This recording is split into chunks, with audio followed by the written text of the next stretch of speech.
जिस तरह से आरजेडी विधायक भी कह रहे थे कि नीतीश कुमार इससे पहले भी, सम्राट चौधरी से पहले भी कई लोगों के कंधे पर हाथ रख के कहे हैं कि आपको ही इसके बाद देखना है।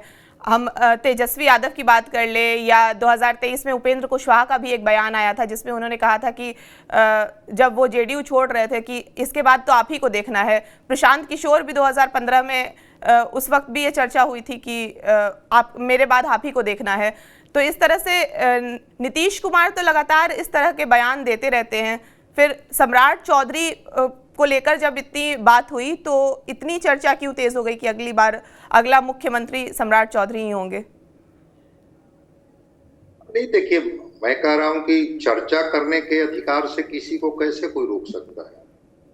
और नीतीश कुमार जी का ये स्वभाव है। अब संजय झा जी का क्या बयान है? संजय झा जी तो कह रहे हैं कि नहीं, अभी तय नहीं हुआ है, और वो इशारा करके सार्वजनिक मंच से सम्राट चौधरी जी के कंधे पर हाथ रख करके, कभी हाथ उठवा करके कहते हैं कि बोलिए, इनको समर्थन कीजिएगा ना, अब इन्हीं को आगे का काम देखना है, इन्हीं को बिहार को आगे बढ़ाना है। तो ये नीतीश कुमार जी की भाषा है, और दोनों के बीच में अच्छी ट्यूनिंग है। सम्राट चौधरी जी और नीतीश कुमार जी के बीच में अच्छी ट्यूनिंग है। तो एक कयास लगाए जा रहे हैं कि क्या सम्राट चौधरी जी को आशीर्वाद दे दिया है नीतीश कुमार जी ने, भाजपा ने भी अपनी सहमति कहीं से दे दी है नीतीश कुमार जी की, तब नीतीश कुमार जी को, तब नीतीश कुमार जी सम्राट चौधरी जी को हर समृद्धि यात्रा के मंच पर इशारों में नहीं, संकेतों में नहीं, बल्कि एक तरह से स्पष्टता में कह रहे हैं कि देखिए, इन्हीं को बिहार आगे देखना है। और जो आप कह रही हैं वो नीतीश कुमार जी का रहा है ट्रैक रिकॉर्ड कि वो बोलते कभी कुछ रहे हैं और परिणाम कुछ और देखने को मिलता है। तो इसीलिए मैंने कहा कि अगर बीजेपी को मुख्यमंत्री बनाना होगा तो कम से कम मुख्यमंत्री कौन होगा ये तय बीजेपी करेगी। सहमति ले ली जाएगी, नीतीश कुमार जी से सहमति कैसे नहीं ली जाएगी, या जो उनके लोग हैं उनसे सहमति क्यों नहीं ली जाएगी?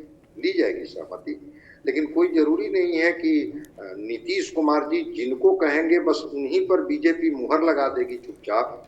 तो फिर राजनीति में ऐसा होते हुए मैंने नहीं देखा। तो सम्राट चौधरी जी कतारों में सबसे आगे चल रहे हैं। वो जो कभी बिहार में भी लव कुश का समीकरण चल रहा है, आगे कुश और लव समीकरण की बात चल रही है कि अगर सम्राट चौधरी जी कुशवाहा समाज से आते हैं तो वो मुख्यमंत्री होंगे, तो लौ के प्रतिनिधि के तौर पर निशांत होंगे।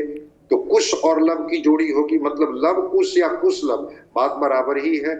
इसकी संभावना अधिक से अधिक जताई जा रही है, और इसी वजह से कुछ तस्वीरें भी आई। भी कल होटल की एक तस्वीर आई थी जिसमें सम्राट चौधरी जी और निशांत जिस तरह से बैठे हुए थे, वो लग रहा था कि मुख्यमंत्री और उप मुख्यमंत्री के तौर पर दोनों बैठे हुए हैं। और दिलीप जायसवाल जो इंडस्ट्री मिनिस्टर है, बड़ा उनको जिस रूप में वो देख रहे थे, तो वो गेस्चर लग रहा था कि लगता है कि ताजपोशी बस कुछ दिनों में इन्हीं दोनों की होने वाली है। तो तस्वीर जब कुछ कहती है तो इसके आधार पर लोग चर्चा करते हैं, लेकिन फिर मैं कह रहा हूं कि चर्चा कहीं और होती है। बीजेपी पत्ते अंतिम समय में खोलती है, उसमें नीतीश जी की भी सहमति ले ली गई होगी। नीतीश जी फिर कहेंगे कि हाँ, मैं तो चाहता ही था आपको, लेकिन फिर राय लोगों की बदल गई, लोगों ने इन पर मुहर लगा दी। तो इसलिए और नीतीश कुमार जी से पूछने कौन जाएगा कि भाई मंच से आप ऐसे ही इशारा करते थे और मुख्यमंत्री कोई और बन गए। या अगर सम्राट चौधरी जी पर ही मुहर लगेगी तो नीतीश कुमार जी कहेंगे कि देखिए, मैंने तो कहा ही था, ये दायित्व आपको मिलने जा रहा है। मैं तो सार्वजनिक सभाओं में आपको इंट्रोड्यूस करना शुरू कर दिया था, बताना शुरू कर दिया था।